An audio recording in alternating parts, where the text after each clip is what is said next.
I like salad. Do you like salad?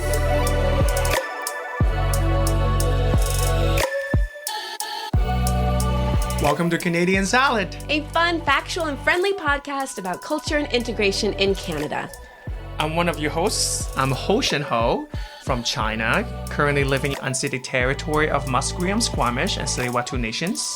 And I'm Andrea Macaulay, an immigrant from the United States, broadcasting you from the unceded traditional territory of the Lekwungen people, the Songhees and Esquimalt First Nations. And you're listening to Canadian Salad. Thank you. And thank you so much for joining us, listening. If this is your first time, oh my goodness, we are so thankful that you're here.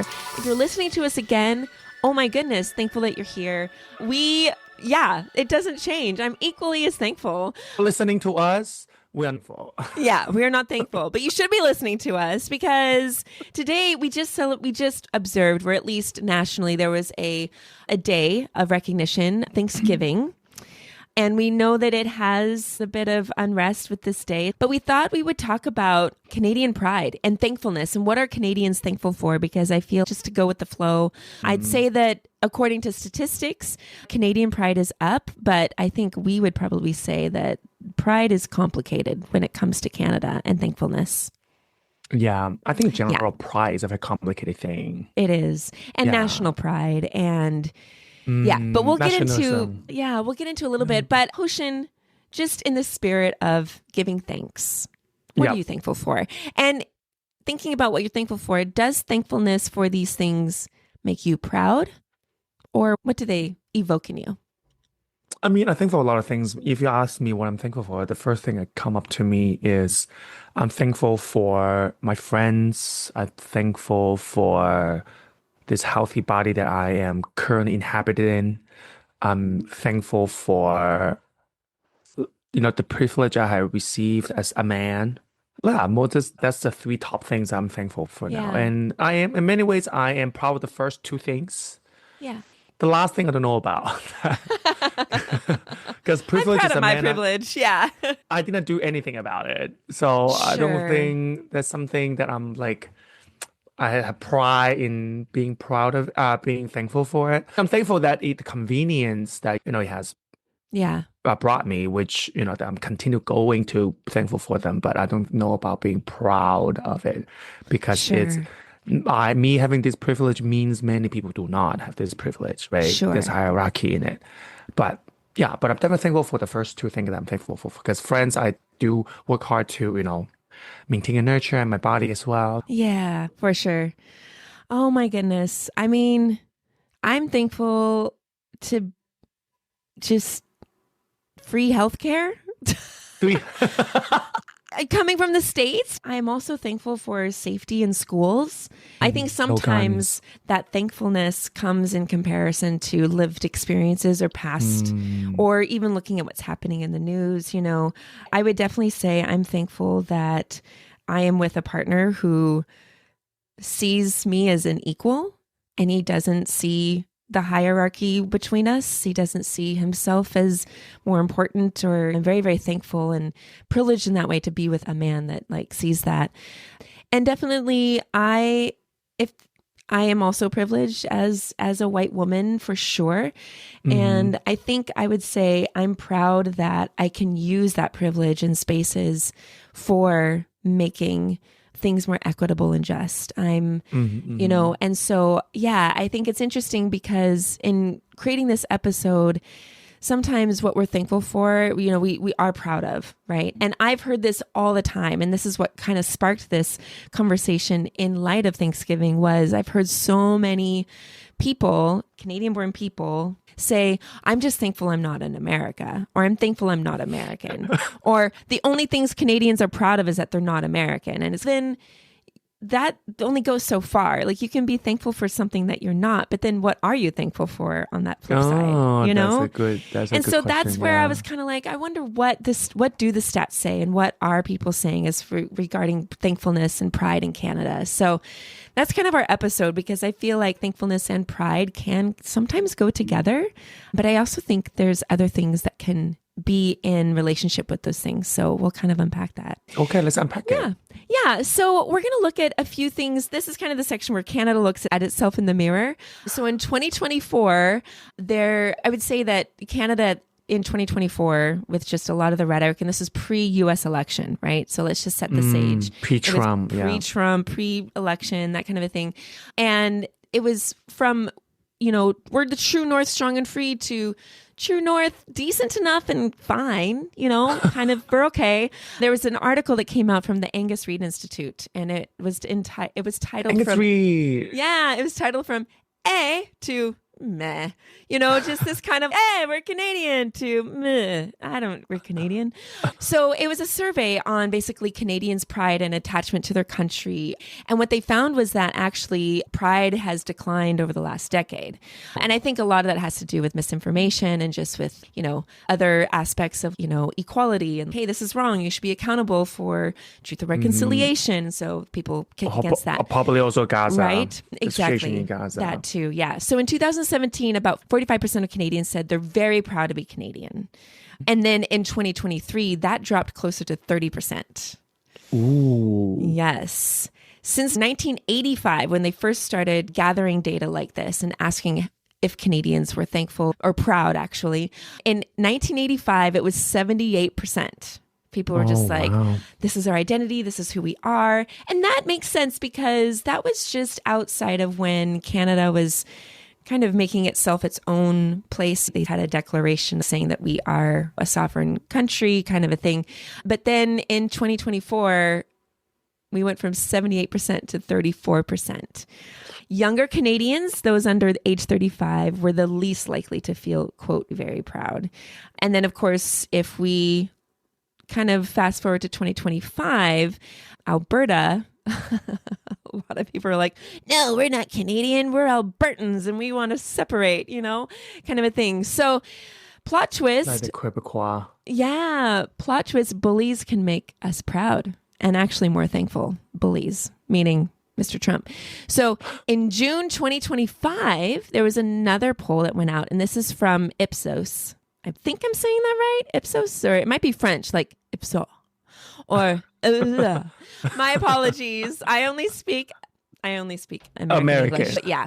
But this poll actually found that 40% of Canadians say that they're more likely to feel proud now than even 5 years ago, which is a 31-point jump since mid-2024.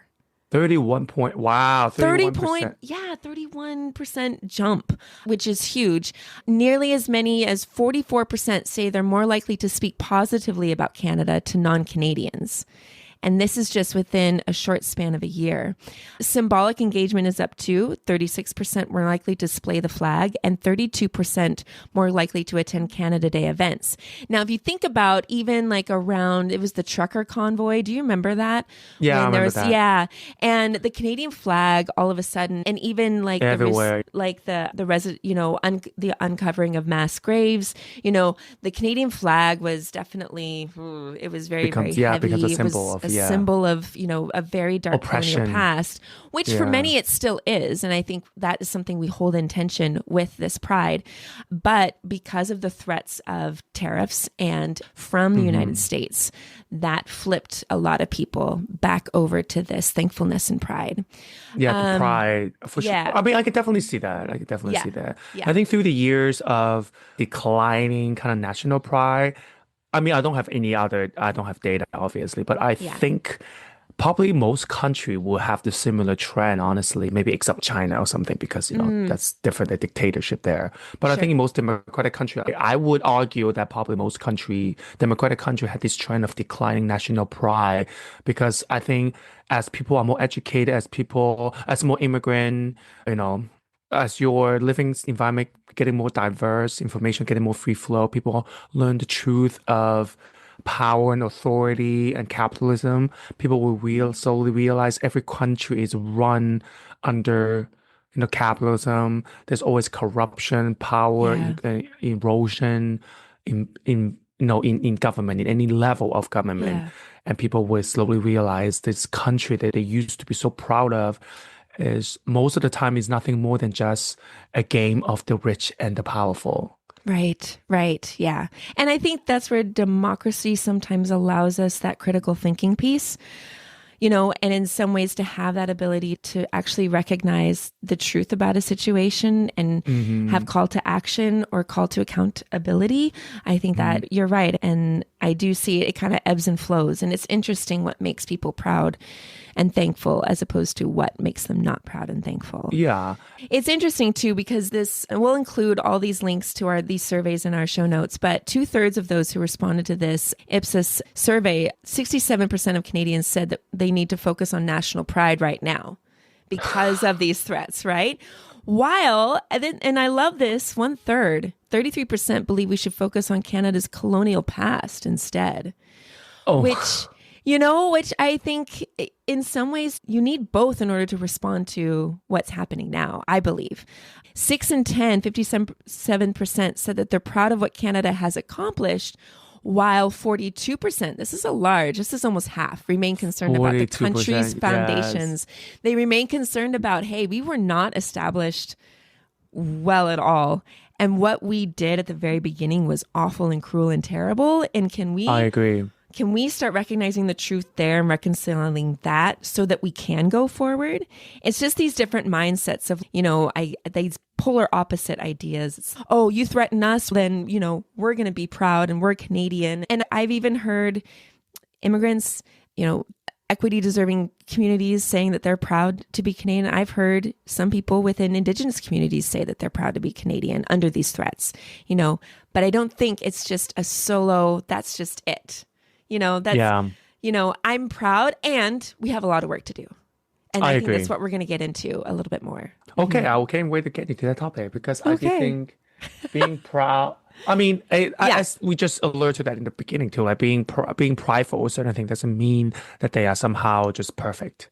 Right. Exactly. Yeah. Yes. Yeah. Yes. We can we can be proud of the work that we are doing. Mm-hmm. We can be proud of the situation that we have that help us through from 0 to 30. Maybe it's not 100 yet, but we are 30 now. And we're happy for the 30 that we have done. Exactly. Because I think you have to, in some ways, sounds terrible, count your blessings, but you almost just take into account what has been done, and you keep reimagining and keep working towards what can still be. Right. Mm-hmm. But I feel like that's the essence for me of being grateful, of gratefulness. Yeah. It is happy for what you have. Even though you only have 30, it's not 100, but it's still, being happy with that 30, as you said, helps you to keep moving to get that 70. Yes. What would 70% feel like? What would 100% 100% feel like? Exactly. So the big question is then, what are Canadians thankful for? Because like I said, we know that we've heard that I'm thankful I'm not in America, or I'm thankful I'm not American, it's okay. So they're out of Ecos Politics. They did a national survey of thankfulness, symbols, values, things that they were thankful for. And so the number one category was nature and wilderness. Most Canadians were thankful for that. We can walk in the woods without worrying about bears until we remember there are bears, kind of a thing, right? The second one was healthcare. Many Canadians are thankful, obviously we complain about wait times, but we're also deeply grateful we won't go bankrupt on a broken arm. You know what I mean? Like this idea that this is such a gift that we can have here in this country, and I alluded to that too. Number 3 was ranked the Charter of Rights and Freedoms. Knowing that, and they surveyed Canadians from all over, people who are first generation, second generation, these are people who have been here, maybe newly Canadians, but also people who have been here a long time. And there is a lot to be said about the Charter of Rights and Freedoms that do guarantee a lot of those things. Number 4 was peace and safety, including the military. Just knowing that, we can apologize a lot, but we barely have to run from fear or brute force, or I think the military, Canada's military, just coming from the States, it's so in the background, at least in America. And I don't know about China, but like in America, it was just like front and center. How dare you insult someone from the armed forces, that you're a patriot if you serve your country. It was just that nationalistic pride in military. And I mean, America's military is the largest I know. military on the face of the planet. So it's so much front and center. But when I moved to Canada, it was very much like, oh, there's a naval base near where I live? I didn't even know. For the America though, even though they put so much emphasis on the military, but they treat their veterans probably the worst, one of the worst in the whole Worst, world. for sure. It's And so bad. it is very bad. I would say that there are Canadian veterans who have a hard time finding a place to live as well after they True. serve, because because of all of those complex things, PTSD, and we won't get into that. But yeah, it's definitely not in Canada. We do have that peace and that sense of safety for the most part. Yeah. Mm-hmm. For the most part. For the most part. The last ranking was cultural diversity. So it did make the top 68%. Thank God. Said, I know. And that was such an identity piece and source of pride for Canada. A lot of Canadians. Probably 20 years, 25 years. But because of misinformation, because of, all of that has begun to change. So it's interesting that 83% of those surveyed of Canadians feel comfortable expressing their cultural identity while also feeling a part of Canadian society. So this kind of fluidity, right? And I've heard people say, I'm Japanese Canadian, I'm Irish Canadian, I'm Scottish Canadian. There is still... I'm Chinese Canadian. Chinese Canadian, yeah. People still identify with their roots in Canada, which is really beautiful. Multi-generational impact. So second-generation Canadians, 46%, showed the highest rates of cross-cultural relationships, emerging as these crucial bridges and connectors between cultural communities. So there are second-generation Canadians who are here saying, hey, if I bridge these connections with other people from other cultural backgrounds, I find a lot of pride in that. And that's something that I feel is Canadian. That is something that I am thankful for. Interestingly enough, content consumption for culturally diverse content or even education, 86% of Gen Z actively engage with international content, which is signaling this new era of global connectivity and cross-cultural appreciation. So we have younger generations who are kind of, in some ways, like we are more interconnected because of social media, because of our apps, all this stuff. And this is why when youth under the age of 35 say they're not very proud of Canada, I think it's because they're much more aware of the impact Canadian policy and governance has had on different cultures living here, but also abroad.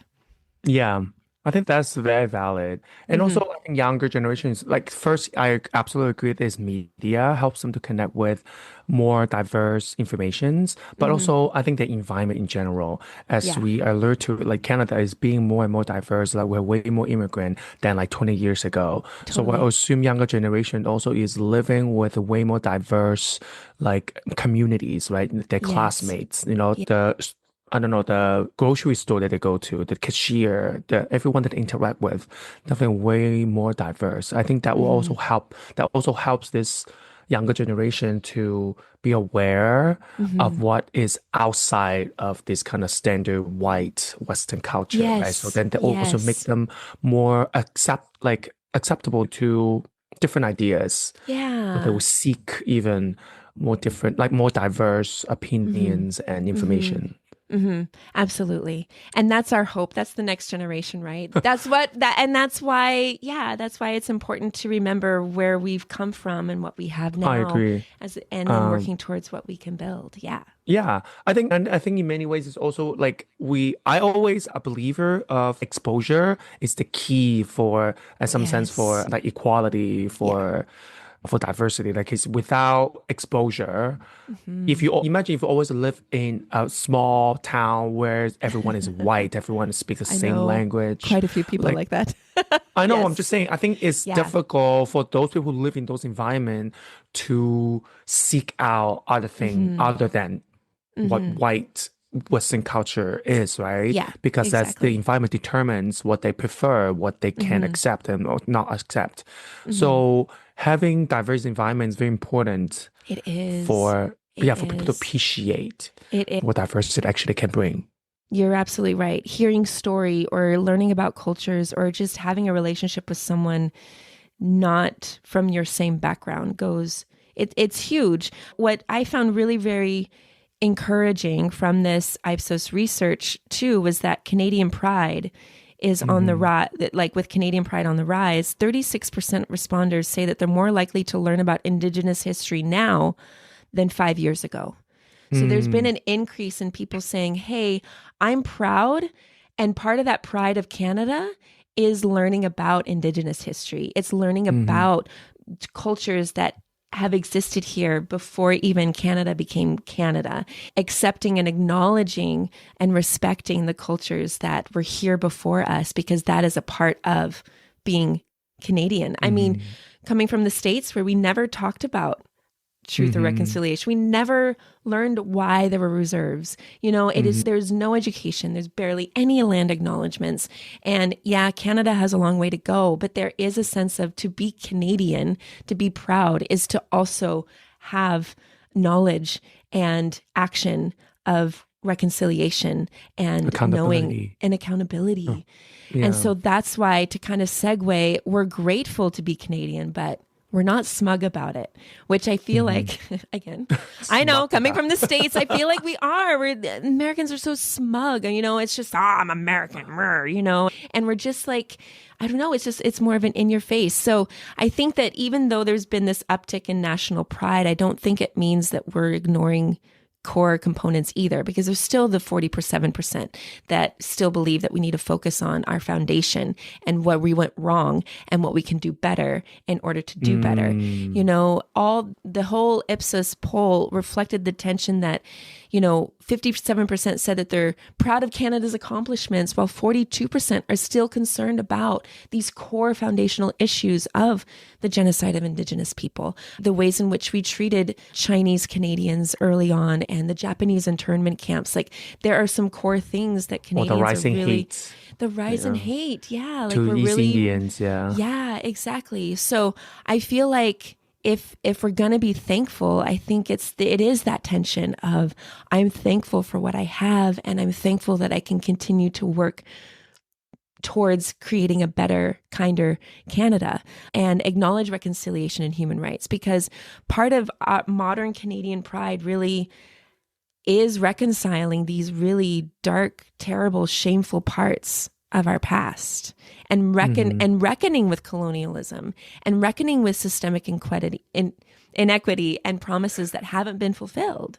Yeah. I mean, absolutely. And I think talking about, you know, the pride part of it, a thankful part of it, like truth and reconciliation is only, we said it's a holiday, I think 2 years ago, 3 years ago. Yeah, it's not. Yeah. It's very So new. there's like a new development. Yeah, it's very new. But then there's one tiny little step, you know, towards, you know, truth and reconciliation, or at least accountability that people are taking. Oh, sorry, the action that we're taking for that direction, right? I know many people might even think that it sometimes it's very symbolic, but I feel like this kind of simple matter, it sends us a message. And also this kind of holiday, I have to say, it does create, you know, at least one day a year, people will talk about what can we do. Yeah. Like even in the organization that I serve a board on, VVJ, Vinfolk Jam, even our classes, we talk about, okay, at this day, is there anything we can do? I think it creates like ripple effect. So I think It does. I think that's the pride sometimes as a Canadian that we hold, is like we recognize that the things that's wrong with us, and then we are trying in many ways, no matter how small, or we're always trying to do something about it. Yeah. Yeah. And it's At least that's what I like to believe. Yeah, I think so. I was at a conference about equity and inclusion, and someone came out on the stage, said that there's 20% of the population that is going to reject equity. They don't want nothing to do with, you know, creating safe spaces for people. They don't care about multiculturalism. They don't care about anyone but themselves. And then there's the 20% that absolutely care, are working really hard to, you know, it's the extreme opposite, right? And then there's the 60% in between. There's a lot of people who they're not really in either camp, but they're not really sure, because maybe they haven't been exposed to relationships. Maybe they haven't taken time to really sit with the history of this nation. They haven't had conversations that really ask them, what is the system that we are trying to reform or trying to change?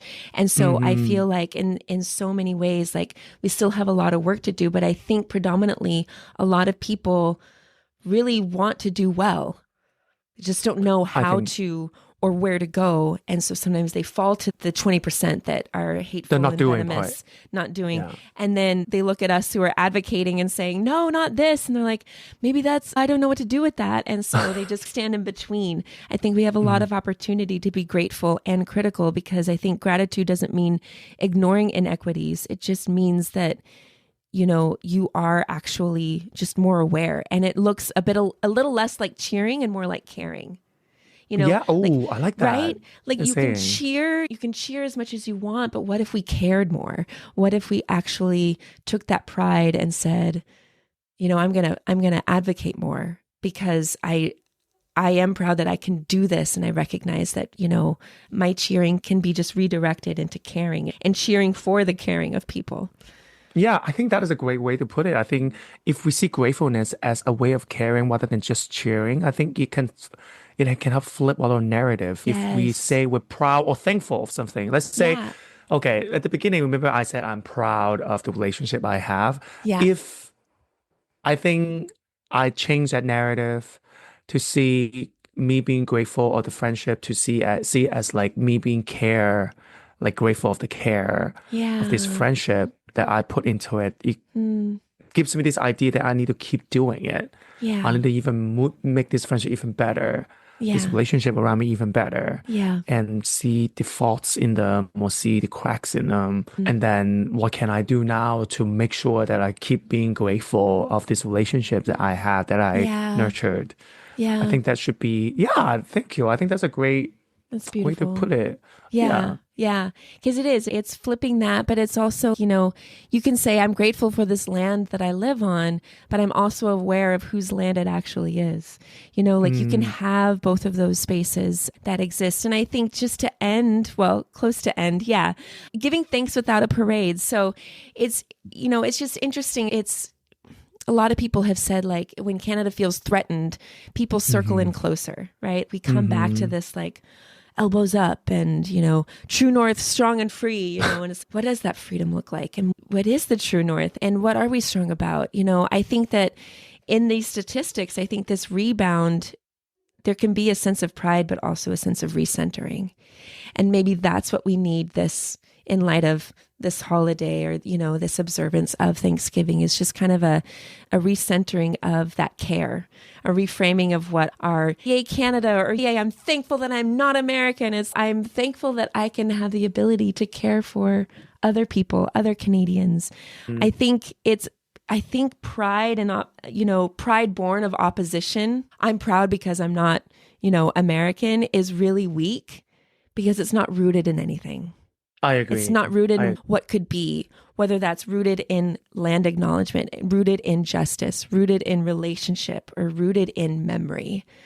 I think all of these things are really important to root ourselves, so that when we are thankful for something, we recognize the fullness of that gratitude and the fullness of how to move forward in caring for each other, or for this nation we call Canada. Oh, yeah. Yeah. It's cute. Yeah. Yeah, that is. I feel like that can be, you know, I think if everyone think of, you know, that's the kind of nationalism that I can get behind, about Yes. how we can be thankful of a country being, you know, being Canadian, and then recognizing, you know, the things that have been doing great and the things that we still lack of action. I Yeah. think that is a nationalism that I think we should all get behind. Yeah. Rather than, again, as you said, rather than just being like in oppositions of, oh, I'm proud that I'm not the Yeah. States, right? Yeah. I'm proud that, oh, we don't have guns and the children are not getting killed in schools, right? I think that Yeah. kind of opposition is like very not sustainable in many ways. Because No. like no offense, like for example, like no guns is just like the baseline, you know, being that Yeah, it's like, I'm thankful I have air. Like, it is the basic, like, it's just It so is. essential. I know. So I think being thankful for that kind of thing is just so not, it doesn't mean anything. Like, you have to dream bigger than that. We have Yes. to have Oh my bigger gosh. things to hope for in the future, to be thankful for. Yes, You know, exactly. safety should be a guarantee. Like, that is not something to be somehow in opposition of being thankful for. Yeah, exactly. And being proud that you can create safe spaces.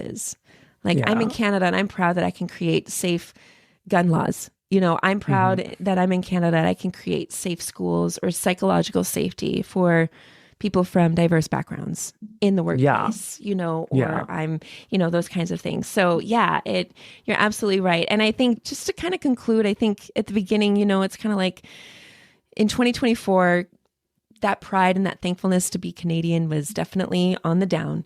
And now that we're in the face of a threat, I feel like maybe this is an opportunity for us to redefine what that pride and what that thankfulness looks like. I think we can wave a flag, but I think if we are willing to also, my analogy isn't going to work. It's going to sound dumb. Anyway, I think being Canadian means being proud, but it also means being unsettled and not completely satisfied. And I think that's okay. I think it means questioning and caring and even demanding better. I think we can be thankful for what is, like we said, and for what might be, even if we're not fully there.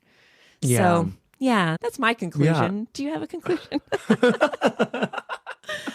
I think being a Canadian, for me at least, in many ways, is being open to possibilities, right? We are immigrant country. Yeah. We are, because our open arm and sometimes open border, even though we're not that open in many ways, but like opening to many possibilities gave us that kind of beauty to create more, to create, like, to imagine a future with abundance, like because of the diversity that we have here. And I think this kind of abundance, that's something that personally I'm very grateful for. But also second is should give us this idea that, nothing is set in stone, right? This abundance means it keeps happening, it keeps changing.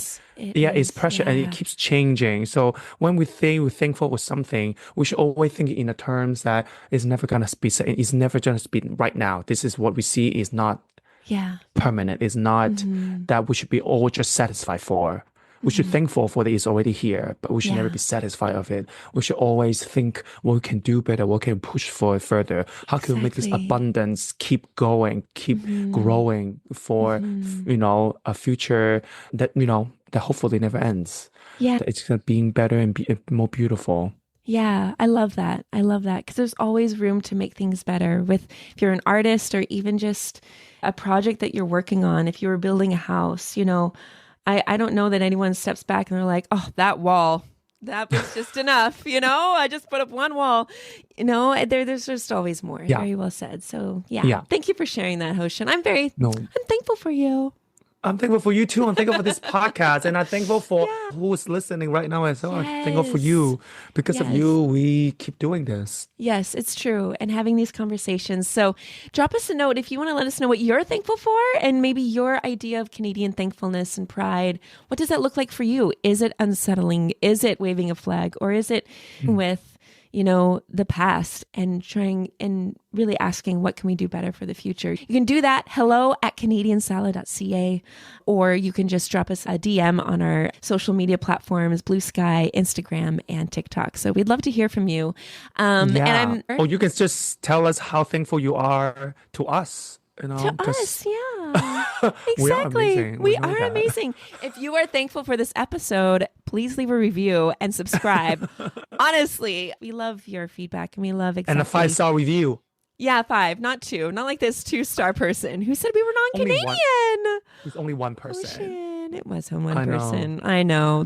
We should give this. We should give this. Send this person a message and then post our passports. I wish I could. I know. Yeah, exactly. See, look at my mug. We're gonna end this episode with a Canadian Salad Pop quiz. Get ready, folks. Make sure your seatbelts are buckled because these questions might just totally flip you and you for a ride. Hostion, would you like to go first? Yes, I can. This episode by Thanksgiving. So of course, for many people, Thanksgiving, it's not complete without a turkey. Indeed. Yes. But my question is about turkey. So in Canada, do you know where most of the turkeys are from? Which province? Which province? Yeah. Which province produces most of the turkeys that Canadians eat? Oh my gosh. Province. Sorry. Province. Manitoba? Manitoba? Final answer? Yes. Oh, sorry. The answer is Ontario. Oh. Ontario, they have the most turkeys there. Turkey. 40 40.3%. Oh, wow. But that's a the lot. data from 2022 is a Canadian statistic. Oh, Canada true. stats. Yeah. Mm-hmm. The Stat I see. Canada, I based on see. 2022, they have a census for agriculture. Oh, Based on the census, yeah, Ontario produced most of the turkeys, which is oh, 40.3%. okay. Wow. Thanks, Yeah. Ontario. I never make turkeys. I always do like a chicken. Yeah, it's smaller. It's more I know. It's manageable much for smaller. Yeah. I mean, Family your of house three. only has 3 people. Yeah, Yeah. And 2 it makes cats now. sense. So maybe, who knows? Do they eat turkey? We'll find out. We'll find out. All right. So, my question to you is, Hoshin, what traditional Thanksgiving food items have origins in Indigenous cuisine? Ooh. Oh. If you think about the common ones like turkey, you think Tur potatoes. like pumpkin pie. That's has Indigenous cuisine? Yeah. Yes, I would assume so. Yes. Okay. I don't know about pumpkin pie, but I can tell you that the turkey, corn, mashed potatoes, tubers, squash, those were all the foods that we commonly eat in our indigenous, because they were eating makes these sense. way before, right? You follow the food, the seasonal foods around this time, the harvest, were these kinds of vegetables and even the meat. So if you're going to eat turkey this Thanksgiving, be thinking of indigenous people, because they were the ones who were eating this way before we just marked a holiday and did everything. It makes sense though, because turkey is also native to North South America, to the Americas. I think it's potato as well, and so is pumpkin. That's why I guess pumpkin, because it's a native here. Yeah, exactly. exactly. I should think of turkey is native to here. So obviously, Yes. Yeah. So we've just kind of appropriated it, which isn't okay. So don't ignore indigenous traditions and contributions this Thanksgiving, although it was yesterday. But just be mindful of those leftovers, the leftovers. If you have a leftover turkey sandwich, just be thinking, yeah, this was not Canadian. This was the original people's food. Yeah. Anyway, thank you so much for joining us. Thank you, Hoshin. Love you. And yes, join us. Thank you for Tuesday. preparing the We'll drop episode. a new episode. Yeah, absolutely. It was really fun. It's really fun to dig. And I'm glad that we can look at and have roots to our thankfulness, and not just in what isn't, but in what is and what can be. Yes. What can be. I love that Absolutely. part. Absolutely, girl. All right. Have a wonderful week, and we'll see you next week. Tuesday. Okay. Bye. Bye.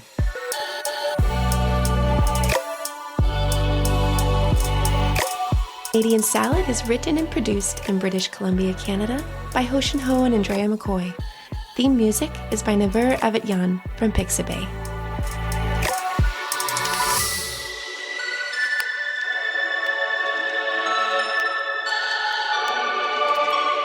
This has been a good Drinklin production.